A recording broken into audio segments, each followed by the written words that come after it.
Hey YouTube, so this is my first video. I figured I'd jump on the YouTube bandwagon here with crypto news. I have been in crypto for a few years, just following news and such. So I'm going to talk about Ripple because I bought Ripple back in September. It is now December, mid-December. And, I knew a little about Ripple. I purchased it around 25 cents, then again at 40 cents, and just recently when it jumped up, and now again at 80 cents. Should have I bought it at 80 cents? Should I have waited for it to drop back down? Who knows, because once it hits $1, it's probably going to stay above $1. So let's go over what Ripple is, because that's probably what you're here for.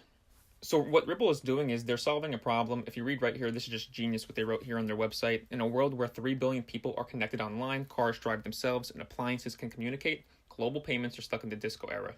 This is very true. Why? The payment infrastructure was built before the internet with few updates. Right now, for banks to send money to each other, it takes 3 to 5 days to settle. It's expensive. And basically Ripple is the solution to that. So we're going to take a look at who benefits from Ripple. So right here you see Ripple breaks it down for the banks. On average, let's say a bank does 150,000 annual transactions at 50 million in value.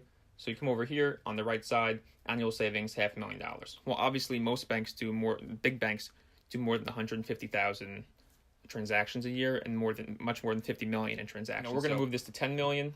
We're going to move this to, let's say, 5. These are just fake numbers here, but just so you can see, banks can be saving millions and millions of dollars by just switching to Ripple instead of their old payment processing.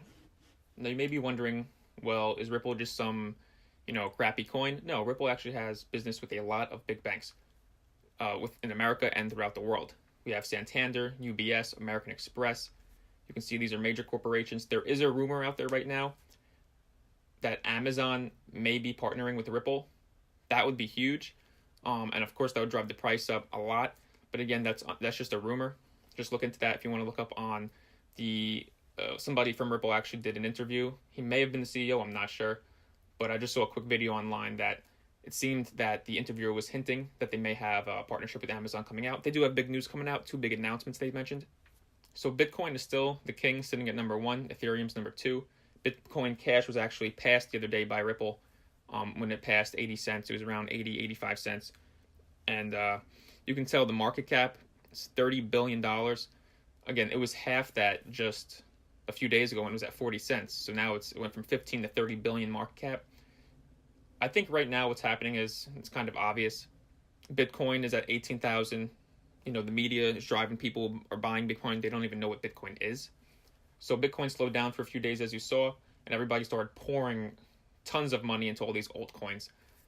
Most of the people actually don't know what they're doing. They're just putting money into, all these coins in the top 10 here, but they don't know the technology behind the coins. Ripple actually has very good technology behind it, and I would definitely look further into it if I was you. Now, where do you store your Ripple? You may be asking. You may see this website here, ripx.net. The wallet does seem legitimate, but I would definitely do not use this wallet. I downloaded it. I tested it out with a few Ripple in it. It works. You can send and receive. But every time I go to reopen the wallet, for some reason it's asking for my secret key. Basically, the wallet does not save onto my computer here. So I don't find it very functional. And, I don't trust it basically because it's not working. So some people may work for some people, but it's not working for me. So what I do recommend is this here, the Ledger Nano S. You've probably seen this if you were involved in cryptocurrency. Right now it's selling for 58 euro. That's about $70 US dollars. As it says, you can store Bitcoin, Ethereum, and various other altcoins, which we'll show you here. So Ledger covers all of these coins. Bitcoin, Ethereum, Litecoin, and of course, Ripple right here on both of their devices, Ledger Blue and Ledger Nano S. And if you want to talk about Ripple all day, if you want, you can go on xrpchat.com. I made an account here back when I originally bought it around 25 cents, but I only made a few posts about, actually my questions were about the wallet, the trouble I was having with the wallet. But people on here, it's very positive community, people who really truly believe in Ripple, and it's a great website. I would definitely recommend it.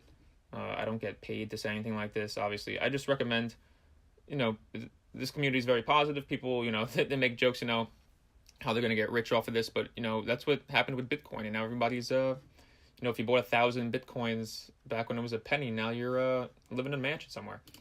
So let's check out what's trending on Google right now. If you type in buy Bitcoin is actually below buy Ripple.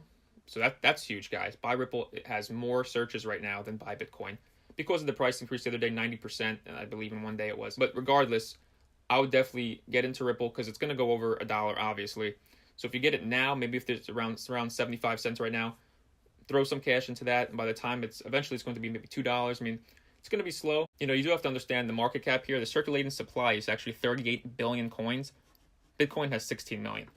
So for somebody to say, oh, Ripple's going to $100, you have to really understand the math behind it. The market cap would have to be insanely high for it to get to $100. So at $100, the market cap would have to be 3.8 trillion with a T dollars. So right now, the whole crypto market cap, as you see in the top there, is 558 billion. So even though that's insane, to hit 3.8 trillion, I mean, that would take years and years and years, even though the global demand for currency, the market cap is, I believe it's 200 trillion around there.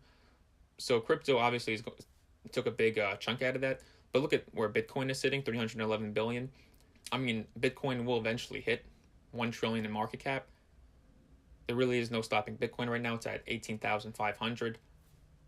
One day, if you do the math, it's actually less of a percent gain for Bitcoin to go to $1 million right now than it was from $100. So if you do the math, and then there's only 16 million Bitcoins in the world, and there's millions and millions of people getting involved in Bitcoin. So, do your research here.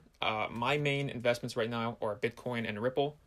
Long term, I think the better investment will be Bitcoin, but Ripple, I'll definitely add to my crypto portfolio. So please like this video, subscribe. I will be making more crypto news in the weeks to come. And comment below, what price do you think Ripple XRP will be by the end of 2018? Thanks.